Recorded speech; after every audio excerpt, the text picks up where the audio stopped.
Nah itu artinya desentralisasi, tadinya peluang untuk rakyat bisa memilih pemimpinnya, tapi kemudian dibajak oleh elit. Nah ini namanya demokrasi for the few ya. Lalu kemudian juga ada kecenderungan makin merosot demokrasi kita. Dan bisa kalau dibiarkan terus, kita khawatir demokrasi kita itu meninggal gitu ya kan. Presiden ini kan kalau dia dari kasus-kasus bisa abuse of power kan. Nah oleh karena itu supaya mencegah, dan jangan kita nggak mengambil pelajaran nih pada soal-soal cawe-cawe politik itu. Maka harus ada RUU kepresidenan. Itu juga harusnya pemerintah proaktif mengusulkan itu.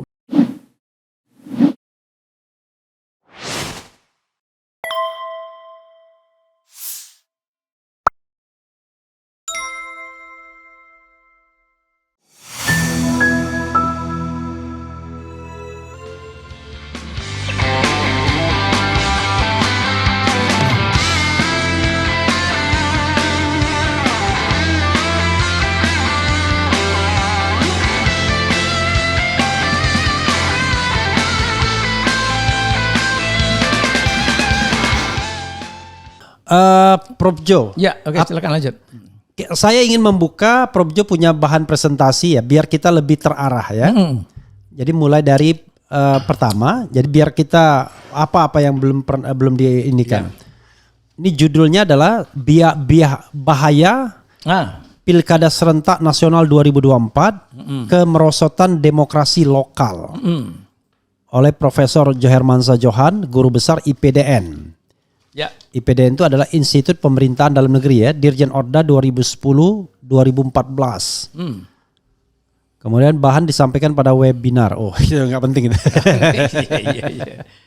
Nah ini slide pertama, Prof Jo sudah tampilkan ya. Silakan Prof Jo di explore slide pertama sampai slide terakhir. Jadi gini. Kalau kita pelajari pilkada, maka local election ya namanya dalam teori, itu ada kaitannya dengan pengembangan demokrasi lokal. Nah demokrasi lokal itu tidak bisa dilepaskan dari pertumbuhan dan perkembangan demokrasi nasional. Nah maka kalau mau demokrasi lokalnya baik, demokrasi nasionalnya juga harus rapi, bagus ya. Nah persoalan kita kan sekarang bagaimana dengan demokrasi nasional kita? Ada masalah-masalah terkait dengan kondisi di mana boleh dikatakan tidak begitu menggembirakan, tidak baik-baik saja.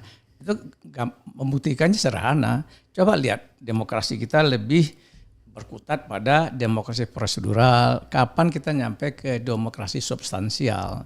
Lalu demokrasi kita banyak ahli menilai cacat, ya, fluid demokrasi. Kemudian banyak juga penelitian yang bilang ini demokrasi for sale nih, ya ada transaksional, ada hibah bansos itu, kemudian dibajak elit, for the few. Coba aja lihat dalam suksesi kepala pemerintahan yang jadi itu juga kerabat kepala daerah, para orang dia. Nah itu artinya desentralisasi, tadinya peluang untuk rakyat bisa memilih pemimpinnya, tapi kemudian dibajak oleh elit. Nah ini namanya demokrasi for the few ya. Lalu kemudian juga ada kecenderungan makin merosot demokrasi kita. Dan bisa kalau dibiarkan terus, kita khawatir demokrasi kita itu meninggal gitu ya kan.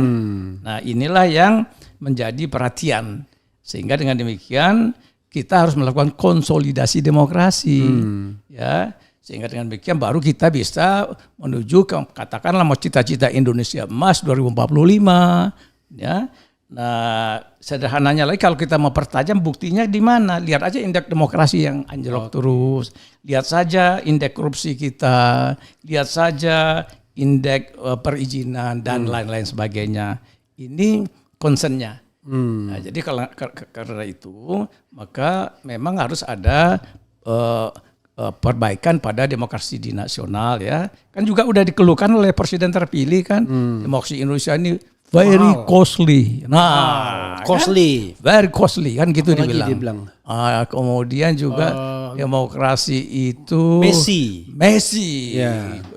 Ronaldo, Ronaldo, becek ya kan, kotor ya kan, apalagi itu 1 ada 3 ya. Kontraktual kalau nggak salah ya.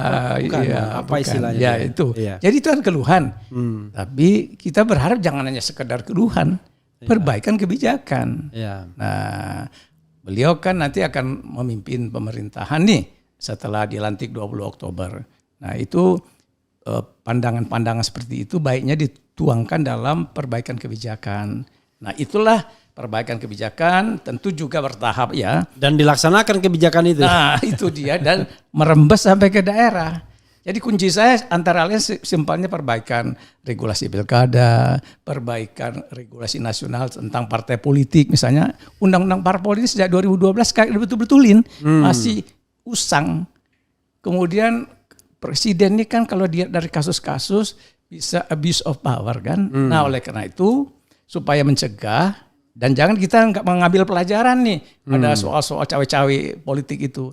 Maka harus ada RUU Kepresidenan. Itu juga harusnya pemerintah proaktif mengusulkan itu nanti ya ke depan. Jadi ada banyak perbaikan. Paling tidak itu yang saya garis bawahi supaya kita makin meningkatkan kualitas dan integritas demokrasi kita di daerah kayak gitu. Oke.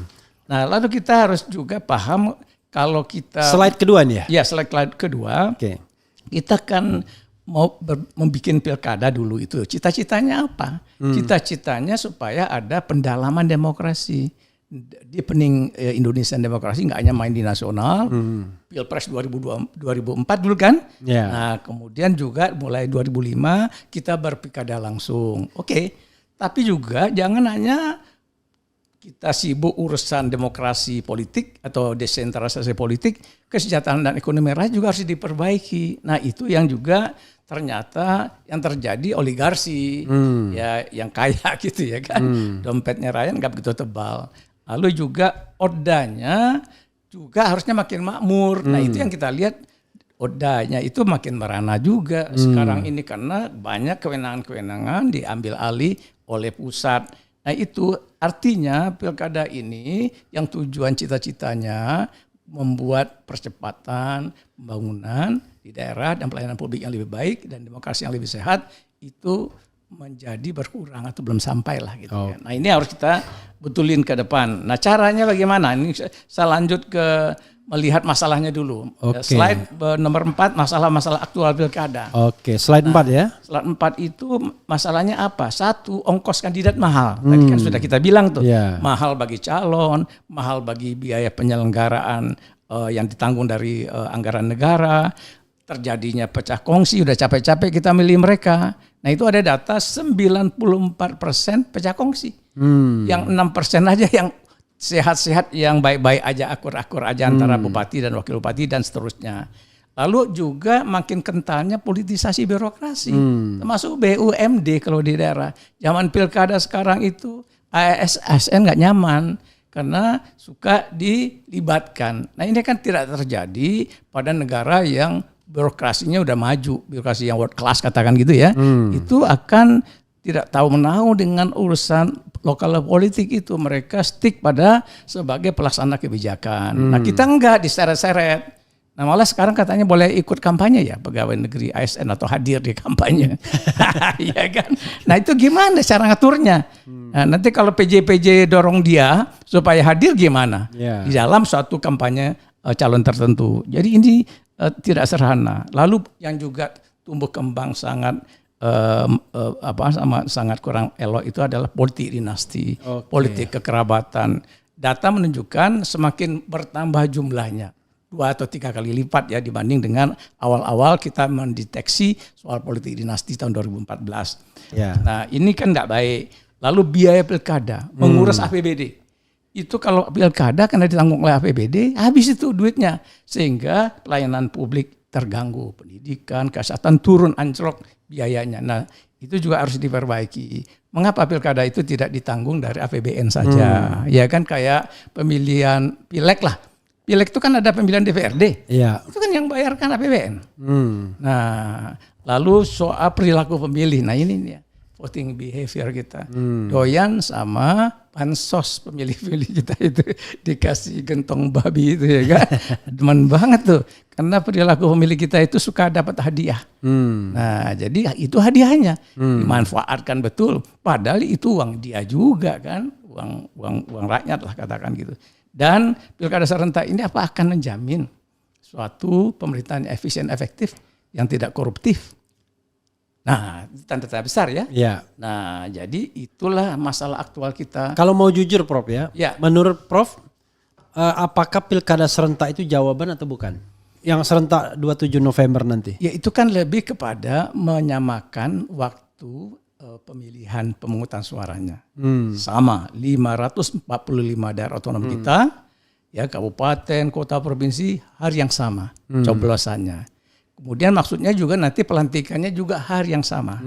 Nah, lalu yang ingin dikejar sebetulnya adalah kalau nanti dia dilantik 2025, kan presiden ini kan dilantik Oktober 2024. Ya. Nah, lalu akan terjadi sinkronisasi dalam perencanaan pembangunan, integrasi dalam perencanaan pembangunan, karena sama-sama punya RPJMN nasional, RPJMD 2025. RPJM itu rencana pembangunan menengah jangka menengah, ya RPJMN. Ya, rencana pembangunan jangka menengah sama nasional ya. Yang sama daerah kan. Ya. Nah, jadi itu akan ada kecocokan sehingga dengan demikian diharapkan terjadi sinkronisasi yang sering dikeluhkan oleh presiden selama ini.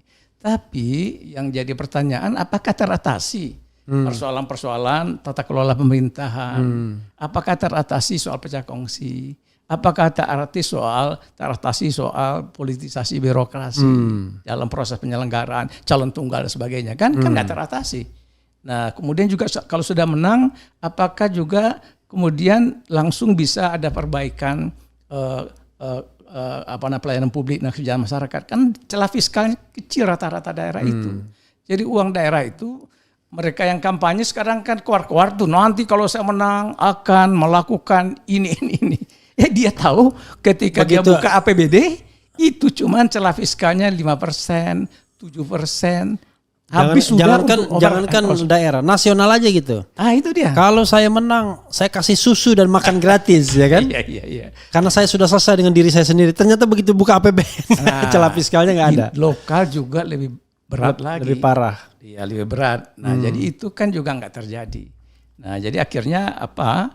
Akhirnya dengan persoalan pilkada serentak itu belum juga menyelesaikan masalah-masalah pemilihan kita, ya, dan juga belum tentu juga menjamin ada perbaikan pelayanan publik, kesejahteraan masyarakat. Sebetulnya bukan itu capaian yang mungkin akan kita dapatkan. Oleh karena itu maka wanti-wanti ini kita sekarang, ya kan, nah, agar masalah-masalah aktualnya atasi dulu, ya kan, baru kemudian kita gelar pilkada, ya kan. Nah mungkin juga ada format pilkada yang lain, tidak juga harus serentak sebetulnya.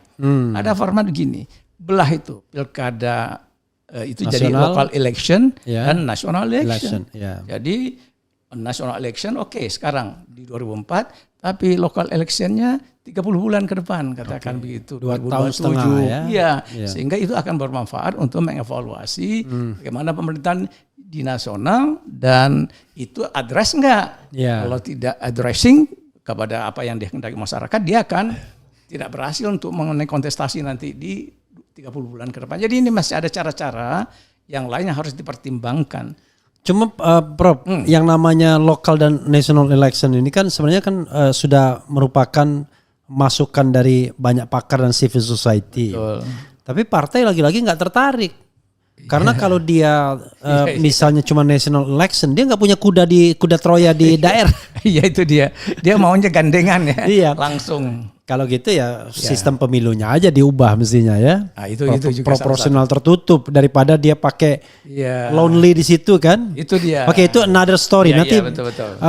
Penonton kita marah lagi nih. Penonton kita nih emosian soalnya. Emosian ya.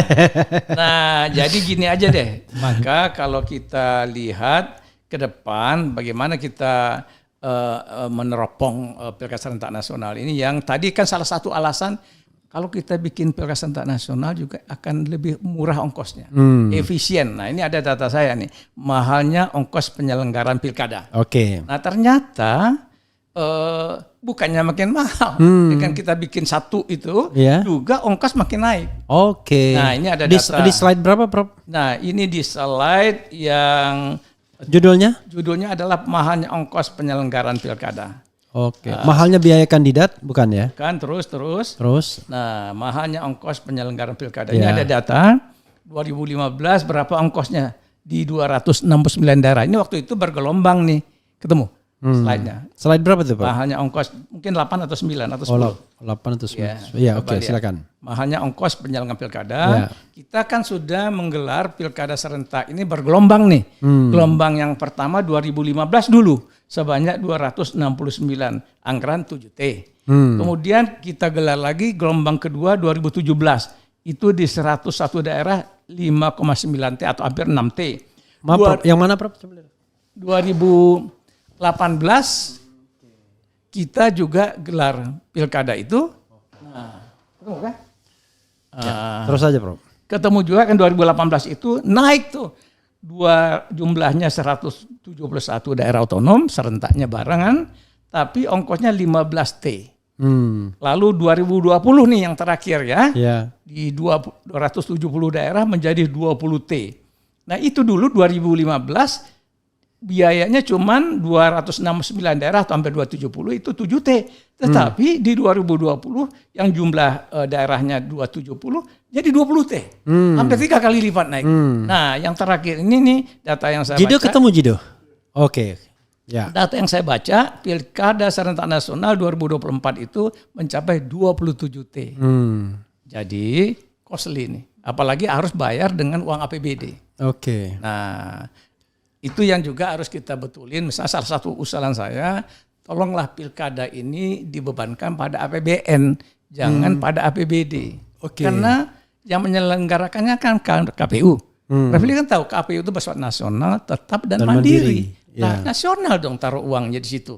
Jangan pula ambil hibah dari Pemda. Nah itu dia supaya jangan memberatkan rakyat sehingga pelayanan-pelayanan publik di bawah, di rakyat daerah ketika zaman pilkada terjadi anjlok turun. Saya mau tersenyum karena di pusat pun ada seorang ekonom ngomong, itu fiskalnya juga nggak lebar juga di pusat. 1.000 triliun untuk bayar utang dan bunga. 1.000 transfer daerah berapa sekarang, Prof? Oh sekitar 700-800 lah. 700-800 T itu transfer ke daerah. Betul. Jadi ruang fiskalnya tinggal 1.700 saja. Iya. Jadi sedikit. Ya belum lagi overhead cost untuk bayar gaji pegawai. Iya kan? Nah itu juga terjadi di daerah. Jadi kalau misalnya pusat take over ya, nah itu akan meringankan daerah kita. Sebetulnya gitu. Jadi rakyat kan yang langsung merasa terbebankan soal-soal yang kayak gitu. Itu mungkin yang penting. Nah satu lagi juga yang harus kita jaga pilkada ini adalah jangan pilkada serentak nasional itu jadi pilkada rasa pilpres. Nah, itu harus kita cegah. Ya. Jadi pemerintah, penguasa, para menteri, tolonglah jangan cawe-cawe di. Jadi tim pilkada. Sukses semua ya. Nah, jadi itu harus dipisahkan. Nah, kalau enggak nanti terancam pilkada kita ini berbau fraud kan. Nah, jadi kebebasan, kesetaraan, keadilan nggak dapat. Padahal kita mau naik kelas nih dari model prosedural demokrasinya ke demokrasi lokal yang lebih substansial. Nah, itu salah satu bahayanya adalah cawe-cawe. Tapi problem utama demokrasi kita sama governance kita, good governance, clean government itu saya lihat partai politik, Prof. Oh ya, pendapat itu. Nah, jadi partai politik selalu memanfaatkan celah apapun untuk meningkatkan elektabilitas mereka, memanfaatkan jaringan birokrasi pemerintahan untuk. Dan kita tahu bahwa dengan pemerintahan sekarang ketua-ketua umum partai politik hampir pasti akan masuk pemerintahan semua. Jadi saya bayangkan gimana kita mau good governance, clean government ya. Nah itu sebetulnya ada formula juga. Ya. 2.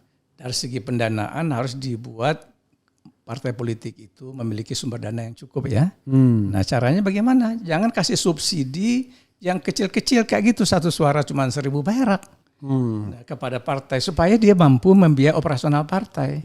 Ya, dan mampu untuk membiayai sosialisasi, pendidikan kader, pilkada, mendukung, mensupport pembiayaan dari kandidat. Nah, naikkanlah 10 kali lipat seperti yang juga pernah direkomendasi KPK kalau saya nggak salah.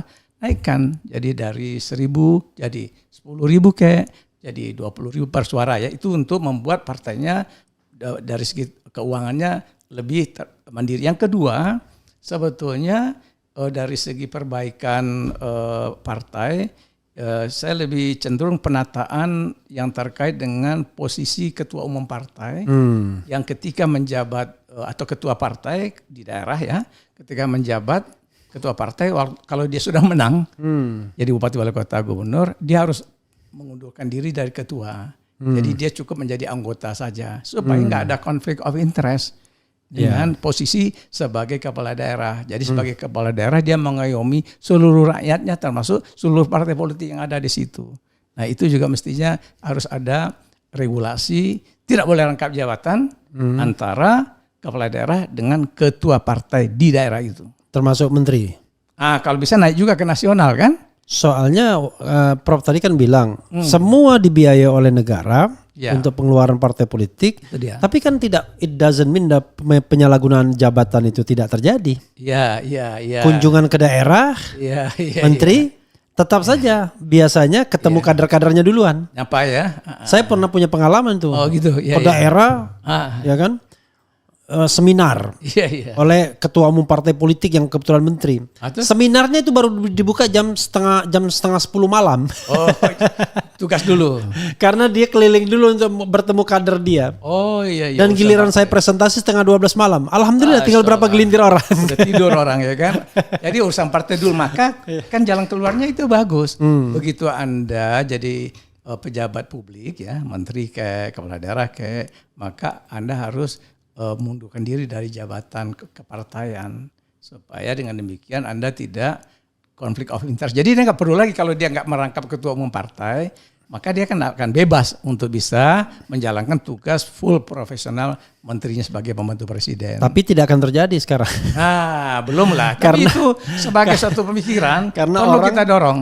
Karena orang dulu sebenarnya Jokowi kan bagus per periode pertama kan, Prof. Itu udah ada ya tradisi itu juga kan? Iya, ada tapi pada periode menjelang akhir pertama tidak terjadi itu. Bahkan dia mensponsori calon-calon ketua umum partai politik orang dia. Dia sponsori Erlangga Hartarto ya kan. Sebelumnya Setia Novanto dan lain sebagainya. Nah, makanya itu harus ada RUU kepresidenan untuk magerin perilaku presiden yang dianggap tidak cocok untuk mengembangkan tata kelola pemerintahan yang baik. Saya bayangkan sekarang, Prof ya. Sekarang kan sudah hampir pasti tuh Erlangga Hartarto akan jadi menteri lagi. Zulkifli Hasan menteri lagi, Yusril juga menteri lagi mungkin. Kemudian siapa lagi? AHY menteri lagi. Jadi semua menteri itu berasal dari ketua-ketua umum partai politik. Itu dia. Padahal misi presiden sama misi partai politik dia bisa beda.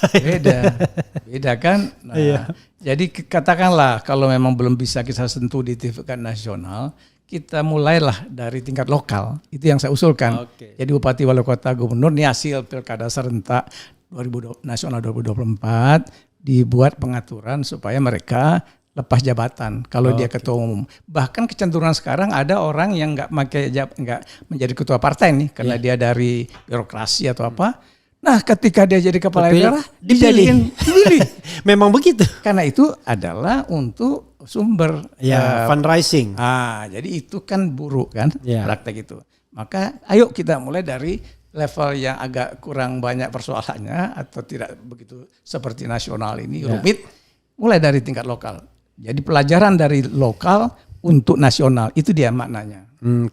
Prof, saya tahu ini perbincangan yang berat ya, karena kita tidak bicara tentang gosip-gosip artis yang hahaha. Oh gitu ya. Jadi kadang-kadang saya ingin meng-cut itu dalam pengertian untuk memudahkan pembicaraan ini. Tetapi oke, nggak apa-apa ya. Bikin sederhana lah. Iya, kita bacakan sedikit ya. Bapak PNS aktif enggak? Sudah pensiun ya? Sudah pensiun Prof kan? Belum. Oh belum. Ya, karena belum 70. Oke, iya. Guru besar belum ya? Berarti masih aktif ya? Nah, jadi Assalamualaikum warahmatullahi wabarakatuh. Berbagai macam cara ia lakukan demi ambisinya, maksudnya apa ini ya? Untuk memantapkan politik demokrasi, maka capres dan cawapres dan juga para caleg harus diuji dulu kemampuan intelektual, kejiwaannya dan pengetahuan kenegaraannya untuk memperoleh pemimpin yang jitu ya. Oke, nanti itu. Ya, nanti di komentar Prof ya. Ya.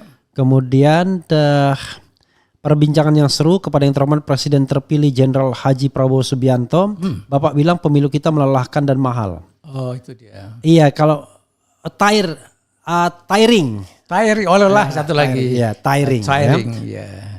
Costly, tiring, Messi ya. Dan keempat Ronaldo sebenarnya. Ronaldo, ya. Coba ajak Prof Joe dan Prof Refli untuk membenahi sistem pemilu. Ya, satu profesor, satunya provokator ya. Sebenarnya apa ya nanti Prof komentari ya. Ide-ide untuk memperbaiki pemilu dan lain sebagainya. Di mana halangannya kan?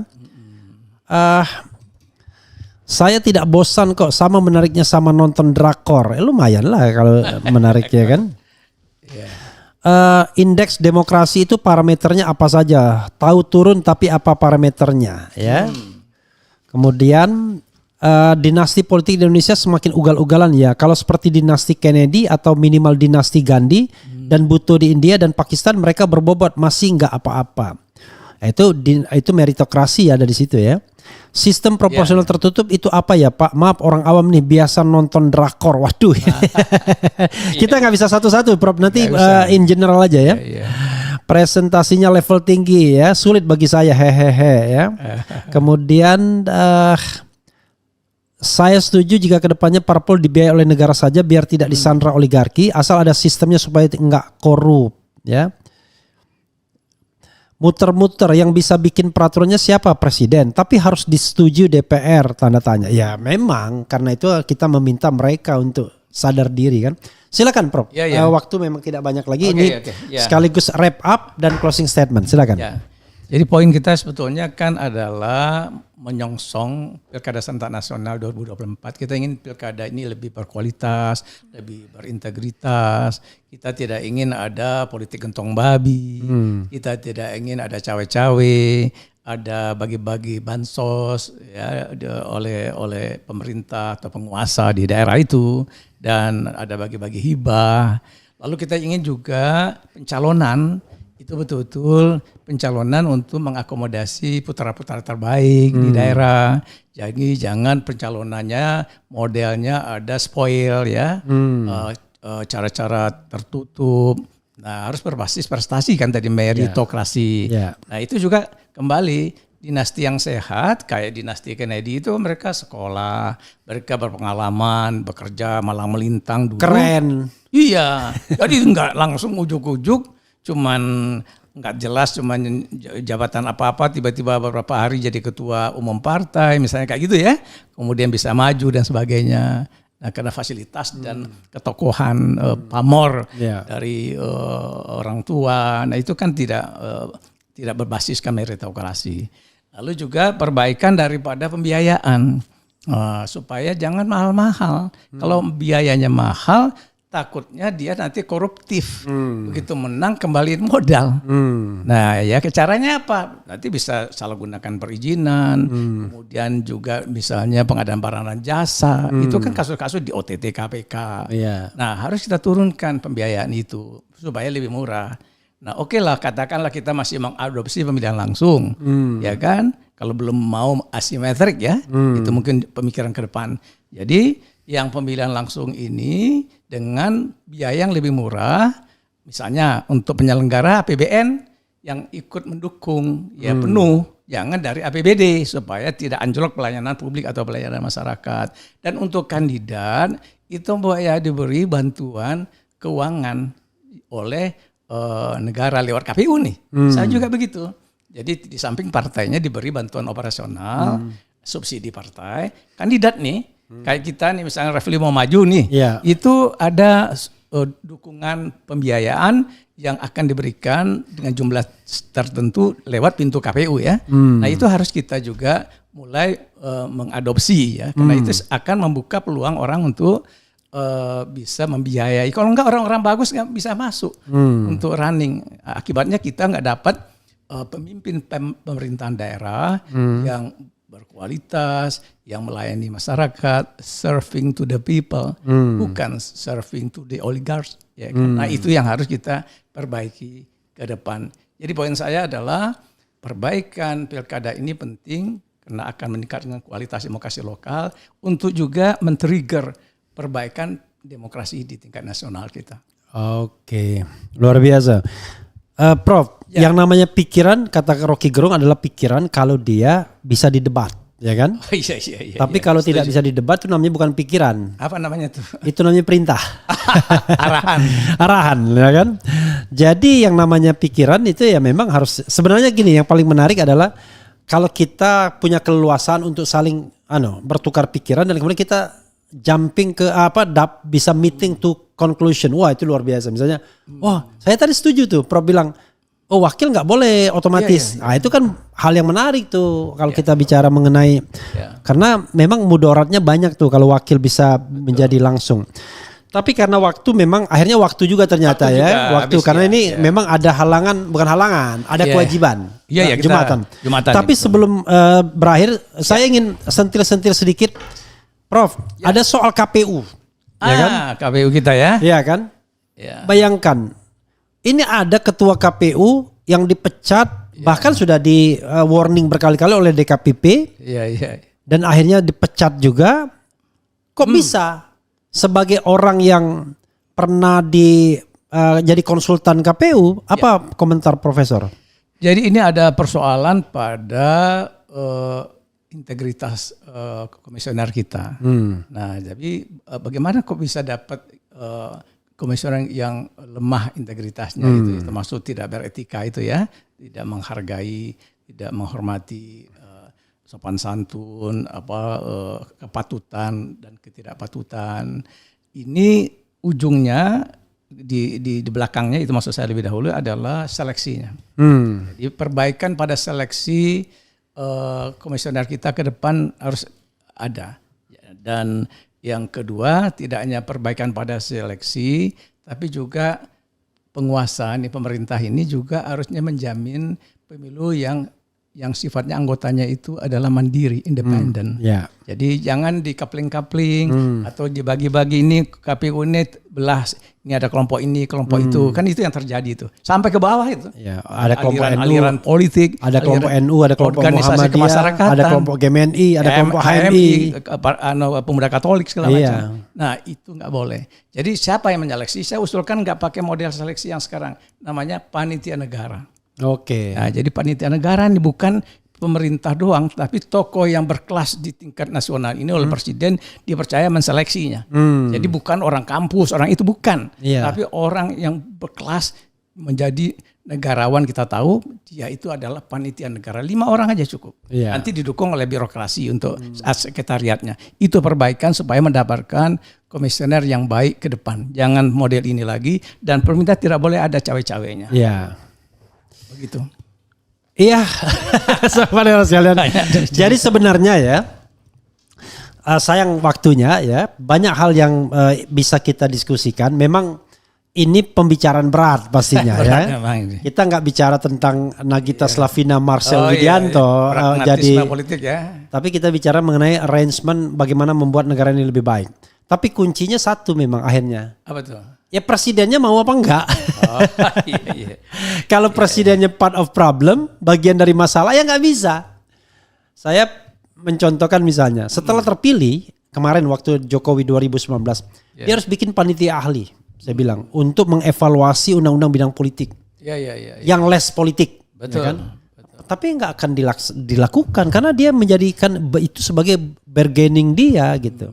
Nah mudah-mudahan yang mulia Haji Prabowo Subianto, ya kan? Biasanya haji itu dipakai ketika pemilihan aja. Gitu. Haji Prabowo Subianto mau memimpin negara ini dengan rasionalitas dan less interest, personal interest, ya kan? lebih banyak mengemukakan national interest. Tapi ingat, national interest itu bukan hanya soal makan siang saja. Tapi demokrasi itu juga penting. Jangan sampai kemudian gara-gara makan siang kita dibungkam semua. Yang penting tujuan. Prof, terakhir silakan memberikan closing statement kepada Sobat Era sekalian. Ke kamera, Prof. Oh Lebih gitu keren. ya, baik ya. Ini gebrakannya mesti ada kan. Jadi saya senang sekali bisa ikut dalam diskusi yang agak penuh mencecar pertanyaannya ini ya kan. Untuk membuat Indonesia khususnya Pilkada Serentak Nasional kita 2024 ke depan lebih baik ya, lebih berkualitas, lebih berintegritas, demokrasi lokal kita lebih sehat, dan dengan sendirinya juga perbaikan pada kualitas demokrasi di tingkat nasional. Nah, mudah-mudahan ini bisa menjadi bahan untuk kita semua untuk pencerahan. Terima kasih. Assalamualaikum. Waalaikumsalam warahmatullahi wabarakatuh. Sobat Era sekalian, kalau Anda mengira kami adalah orang yang hanya mengkritik pemerintah dan sakit hati, Anda salah. Kami concern dengan perbaikan negara ini dan selalu bersedia untuk berpartisipasi dalam pemikiran terutama. Bukan dalam cawe-cawe jabatan. Oh iya. Wassalamualaikum warahmatullahi wabarakatuh. Waalaikumsalam warahmatullahi wabarakatuh.